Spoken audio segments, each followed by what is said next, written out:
प्रत्येक व्यक्ति को यह पता होना चाहिए कि उनका हर विचार, हर भावना और हर कर्म किसी अदृश्य शक्ति के द्वारा संचालित होता है। मनुष्य सुबह से शाम तक जैसा सोचता है, प्रकृति उसको वैसा ही विचार, वैसी ही भावना और वैसा ही कर्म प्रदान करती है।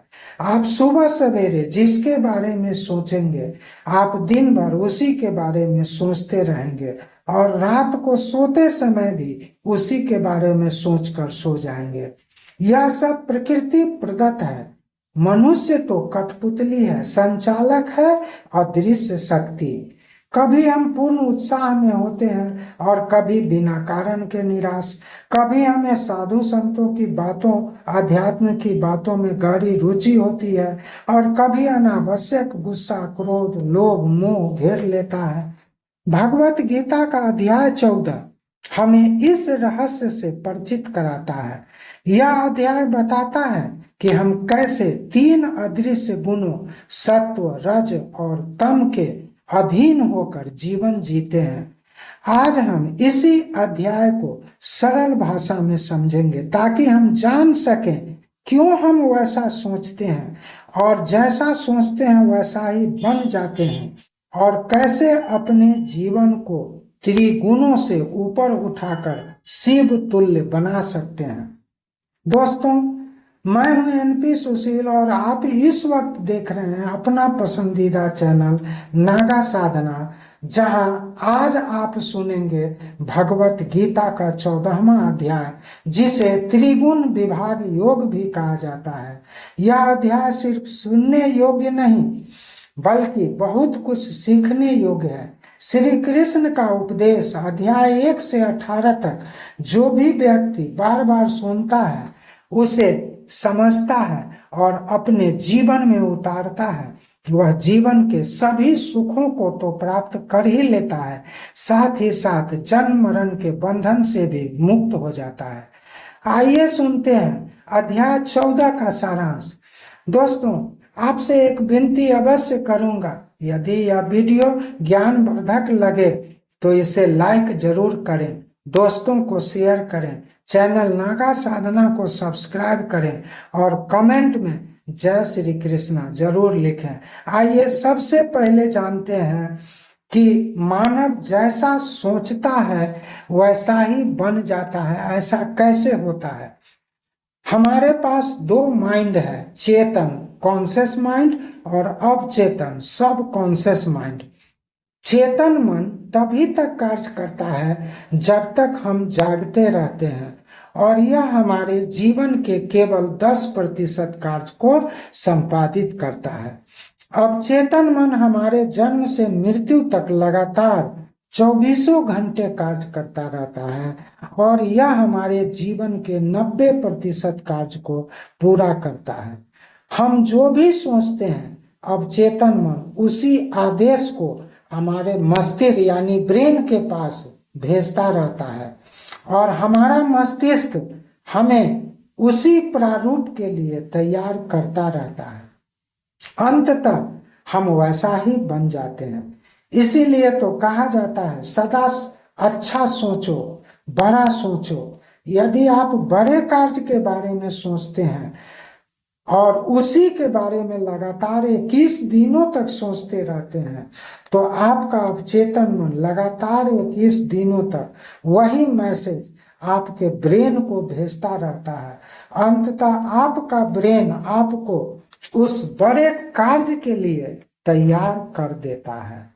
जब तक आपका ब्रेन आपको किसी कार्य के लिए तैयार नहीं करेगा, आप उस कार्य को कर ही नहीं सकते और फिर आप उस बड़े कार्य को करने निकल पड़ते हैं, क्योंकि आपका ब्रेन आपको तैयार कर चुका है। अतः आप गिरते पड़ते उस लक्ष्य तक पहुंच ही जाते हैं। गिरते पड़ते का मतलब सफलता या असफलता दोनों को झेलते हुए आप अपने लक्ष्य तक पहुंच ही जाते हैं। ठीक ऐसा ही होता है छोटे कार्य के साथ भी। छोटा सोचते हैं छोटा ही बनते हैं, बड़ा सोचते हैं बड़ा बन जाते हैं। जब ऐसा है तो फिर हम छोटा क्यों सोचें, बड़ा क्यों नहीं सोचे? अच्छा सोचते हैं तो अच्छा बनते हैं, बुरा सोचते हैं तो बुरा बनते हैं। इसलिए कहा जाता है बड़े सोच का बड़ा जादू। और बदलो अपनी सोच, बदल जाएगी जिंदगानी। अब जानते हैं 3 गुणों के बारे में। सत्य गुण शुद्धता, ज्ञान, शांति और प्रकाश का प्रतीक है। यह गुण आत्मा को ऊपर उठाता है, पर यह भी बंधन ही है, ज्ञान के अहंकार का बंधन। रजगुण इच्छा, क्रिया, महत्वाकांक्षा और लालसा का प्रतीक होता है।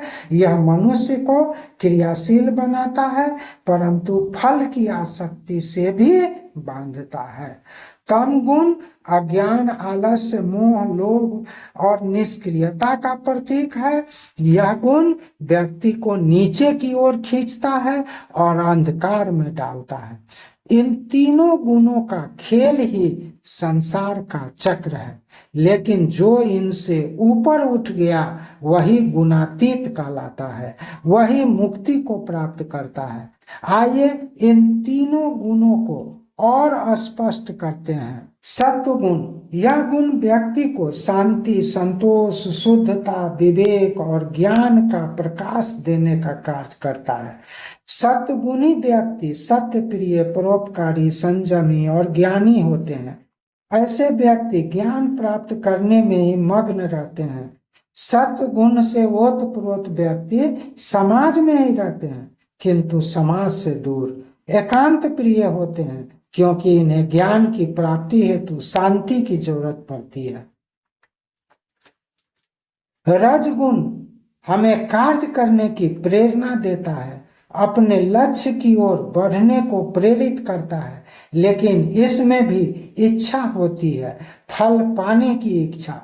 रजोगुणी व्यक्ति महत्वाकांक्षी होता है, जो मनुष्य को अशांति और तनाव भी देता है। रजोगुण से परिपूर्ण व्यक्ति खाली नहीं बैठ सकता, वह हमेशा कार्य में व्यस्त रहता है, जो कलयुग में सबसे उत्तम गुण माना जाएगा। तम गुण, यह गुण व्यक्ति को अज्ञान, आलस्य, लोभ और मोह के दलदल में फंसा कर रखता है।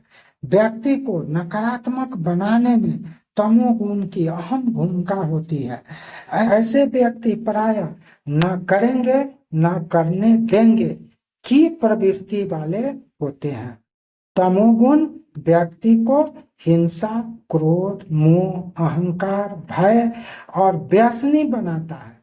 कलयुग में तमोगुण से ओतप्रोत व्यक्ति का बार बार पतन होता रहता है, क्योंकि तमोगुण उत्पन्न ही होता है अज्ञान से।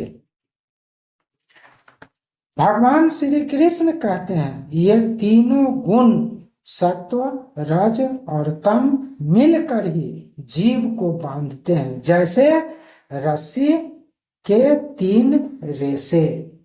परंतु जो व्यक्ति इन तीनों के भी ऊपर उठ गए वही गुणातीत बनते हैं, जन्म मरण के बंधन से मुक्त हो जाते हैं।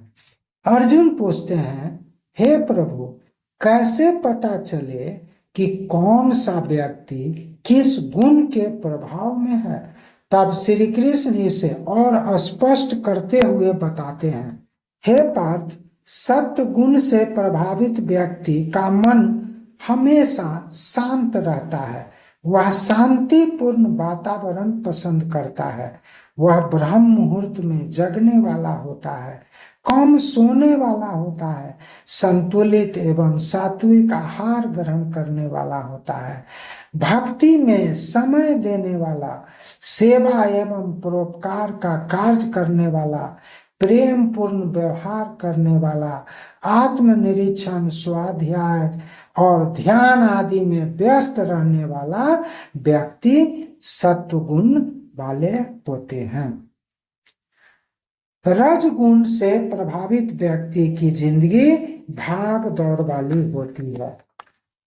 उसके पास क्रोध की अधिकता होती है, चिंता, प्रतिस्पर्धा, दिखावा, औरों से तुलना करना, अधिक बातें करना, त्वरित निर्णय क्षमता, लक्ष्य को पाने हेतु सदा व्यस्त रहना, महत्वाकांक्षी आदि गुणों वाले व्यक्ति की पहचान रजोगुणी के रूप में की जा सकती है। तमोगुण देर तक सोने वाला, नकारात्मक भावों से परिपूर्ण, आलस्य, अज्ञान, क्रोध, अहंकार, निष्ठुर, व्यसनी आदि अहितकारी गुणों के वाहक तमोगुण वाले कहे जाएंगे। अर्जुन पूछते हैं, हे प्रभु, साधारण मानव इन त्रिगुणों से ऊपर कैसे उठ सकता है? तब प्रभु कहते हैं, जो व्यक्ति नित्य ब्रह्म मुहूर्त में जगकर ईश्वर भक्ति करे, नित्य साधना करे, सत्संग करे, सात्विक और संतुलित आहार ग्रहण करे, शांत और प्रसन्न चित्त भाव विकसित करे, जो फल की आसक्ति किए बिना कर्म करे, वे त्रिगुण भाव से ऊपर उठ सकते हैं। जो व्यक्ति यह ज्ञान समझ जाते हैं वह सिर्फ ज्ञानी नहीं, मुक्त आत्मा कहलाते हैं। दोस्तों, जीवन एक मंच है और हम सब अभिनेता, लेकिन इन तीन गुणों के डोर से बंधे हुए कठपुतली जैसे। सत्व हमें ऊपर उठाता है, रज दौड़ाता है और तम हमें खाई में गिराता है। लेकिन श्री कृष्ण हमें बुला रहे हैं, हे अर्जुन, तू इन तीन गुणों से ऊपर उठ और बन जा मेरा साक्षात स्वरूप।